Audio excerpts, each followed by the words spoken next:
దేవుని నామమున మీ అందరికీ నా వందనములు. ఈరోజు దేవుని వాగ్దానము సామెతలు 1వ అధ్యాయము 33వ వచనము. నా ఉపదేశమును అంగీకరించువాడు సురక్షితంగా నివసించును, వాడు కీడు వచ్చినన్న భయం లేక నెమ్మదిగా ఉండను. చూడండి, ప్రస్తుత పరిస్థితుల్లో ప్రతి ఒక్కరము కూడా ఎటు నుంచి ఎటువంటి కీడు, ఎటువంటి ప్రమాదం సంభవిస్తుందో అని నెమ్మది లేకుండా మన యొక్క జీవితాలను మనము భయంగా గడుపుతూ ఉన్నాము. రేపు సురక్షితంగా జీవిస్తామనే ఒక ఆశని, నమ్మకాన్ని మనము కోల్పోతూ ఉన్నాము. ఇటువంటి పరిస్థితిలో ఈ యొక్క వచనంలో దేవుడు ఏమంటున్నాడంటే, నా ఉపదేశం అంగీకరించేవాడు సురక్షితంగా నివసిస్తాడని, అలాగే వాడు కీడు వచ్చిన భయం లేక నెమ్మదిగా ఉంటాడని చెప్తున్నాడు. మరి ఈ యొక్క దేవుని ఉపదేశాన్ని మనం అంగీకరించినప్పుడు మనము సురక్షితంగా నివసించగలుగుతాము. మరి దేవుని యొక్క ఉపదేశం ఏంటి? దేవుని వాక్యమే. ఆయన వాక్యాన్ని విని గ్రహించి ఆ యొక్క వాక్యాన్ని మన యొక్క హృదయంలో భద్రం చేసుకున్నప్పుడు ఆ వాక్యం ద్వారా మనకి విశ్వాసం ఉంటుంది. వినటం వలన విశ్వాసము అని దేవుడు అంటున్నాడు. వాక్యాన్ని వినటం వల్ల మనకి విశ్వాసం కలుగుతుంది. ఆ విశ్వాసం మనని సురక్షితంగా నివసింపచేయగలుగుతుంది. కీడు వస్తుందనే భయం లేకుండా మనము నెమ్మదిగా సంతోషంగా జీవించగలుగుతాము.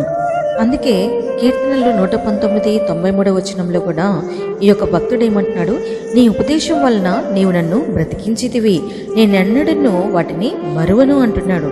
చూడండి, ఈ యొక్క భక్తుడు కూడా శ్రమల్లో ఉన్నప్పుడు ఆయన దేవుని యొక్క ఉపదేశము ఆయన బ్రతికించిందిగా ఉంది కనుకనే నేనెన్నడూ కూడా వాటిని మరువను అని చెప్పేసి అంటున్నాడు.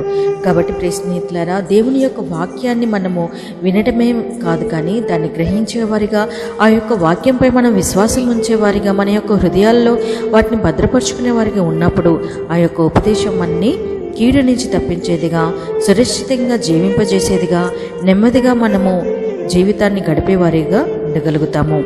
దేవుని యొక్క వాక్యానికి లోబడి మాటపై విశ్వాసం ఉంచితే ఎటువంటి కీడు కూడా మనకి రాదు అనే విశ్వాసంతో మనము నెమ్మదిగా సంతోషంగా జీవించగలుగుతాము. మరి ప్రతి ఒక్కరం కూడా దేవుని యొక్క ఉపదేశంపై విశ్వాసం ఉంచుదామా? ఆయన యొక్క మాటకి లోబడి, ఆయన యొక్క మాటపై విశ్వాసం ఉంచి మన యొక్క జీవితాలను ఆయన చేతులకు అప్పగించినప్పుడు మనకి కీడు వస్తుందనే భయం లేకుండా మనము సురక్షితంగా జీవించగలుగుతాము. ప్రస్తుతం ఉన్న పరిస్థితిలో ఎటువంటి అధికారులు కానీ, ఎటువంటి డాక్టర్స్ కానీ ఎవరు కూడా మనకి సహాయం చేయరు, కానీ దేవుని యొక్క వాక్యమే మనని బ్రతికించేదిగా ఉంటుంది. ఆయన వాక్యమే మనకి సురక్షితంగా జీవింపజేసేదిగా ఉంది. కాబట్టి దేవుని యొక్క మాట మీద, దేవుని యొక్క వాక్యం మీద మనం విశ్వాసం ఉంచినప్పుడు మనము సంతోషంగా నెమ్మదిగా జీవించగలుగుతాము. ఆయన మాటని మనము చదివేవారిగా, వినేవారిగా, ధ్యానించేవారిగా, మన హృదయాల్లో భద్రం చేసుకునేవారిగా మనందరం కూడా జీవిద్దామా? ఈ చిన్న వాక్యం దేవుడు దీవించిన గాక. ఆమేన్. ప్రార్థన. ప్రేమమైన సర్వశక్తి గల నీ పాదాల స్తోత్రం చెల్లిస్తున్నాం నాయన. నిజమే తండ్రి, నీ యొక్క ఉపదేశం తండ్రి మమ్మల్ని బ్రతికిస్తుంది ప్రభా. సురక్షితంగా నాయన జీవింపచేస్తుంది నాయన. కీడులో నుంచి మమ్మల్ని బ్రతికిస్తుంది ప్రభా. నెమ్మదిగా తండ్రి మా జీవితాలను ఉంచుతుంది ప్రభా.